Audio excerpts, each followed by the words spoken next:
पाय नाक काय जावं आहे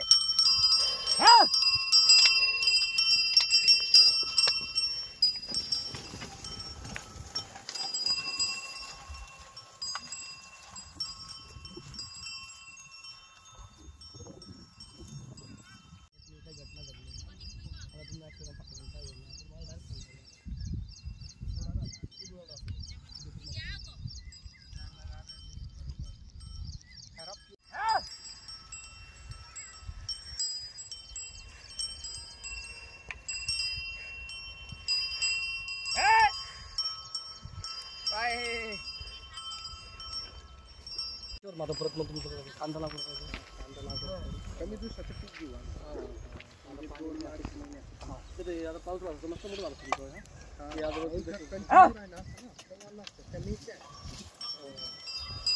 दिवसा जो कापूस येतो जवळजवळ नाही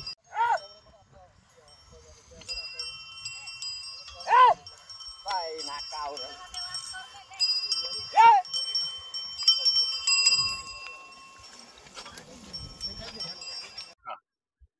मला काय आपण आता शेतकरी आहात आणि या ठिकाणी आपण कपाशी लावली ती काढण्याची वेळ आपल्याला आली काय नेमकं कारण आहे याचं कारण हे असं आहे की 2 महिन्यापासून खानदेशात पावसाची खूप कमी म्हणजे पाऊस जवळजवळ नाहीच पडतो तोही 4 मीटर 4 मिलीमीटर 5 मिलीमीटर 8 मिलीमीटर म्हणजे कपडे ओले होतील एवढा देखील पाऊस पडत नाही परिस्थिती इतकी बिकट आहे 2 महिन्याचा कापूस हा आम्ही जो काढतोय याला आता बघा तुम्ही याची परिस्थिती याच्यात काही उत्पन्न येणारच नाही म्हणून सुद्धा आम्ही वखरून टाकतोय काही शेती आम्ही भाडेतत्वावर करतो भाडं देखील आम्ही भरू शकत नाही त्या भाडेतत्वाच्या शेत्यांचं आणि परिस्थिती अशी आहे की युरिया तुमचा मिळत नाहीये DAP मिळत नाहीये आणि मिश्र खती विकली जातात 2000 2500 असं 10-26 मग ती इतकी महागडी खतं लावून देखील आमचा खर्च निघणार नाही ते उद्या शेतकऱ्यावर आत्महत्याची पाळी येईल सरकार कर्जमाफी करणार होती पण कर्जमाफी देखील त्यांनी सरळ सरळ शेतकऱ्यांना डावलून दिलं भाषा केल्यावर देखील शेतकऱ्यांची परिस्थिती इतकी बिकट झाली की त्यांनी डायरेक्ट नाही म्हणून दिलं की आम्ही कर्जमाफी करू शकतो आता कमिटी बसून देखील ते हुलकावण्या देतात शेतकऱ्यांना कमिटी मार्फत दिवसांचे टाइमपास करतील ते आता पण तरी शेतकऱ्यांची जाणीव घेऊन लोकांनी सरकारने लोकांना समजूत घालायला पाहिजे शेतकऱ्यांची की तुमच्या समस्या आम्ही सोडू बुवा पण समस्या सोडवणारी विधानसभेत शेतकरी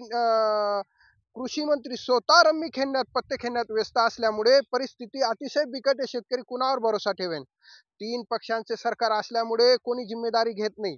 अजित पवार म्हणतात माझा माणूस आहे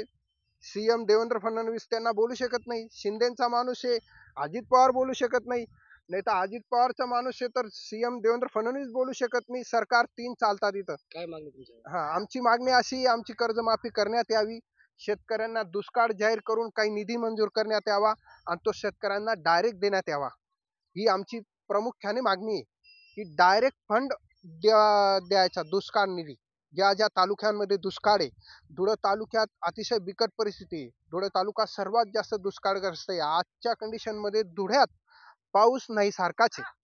तुम्ही नाले ओढे सर्व बघून घ्या त्यांच्यात बाल्टीभर देखील पाणी नाहीये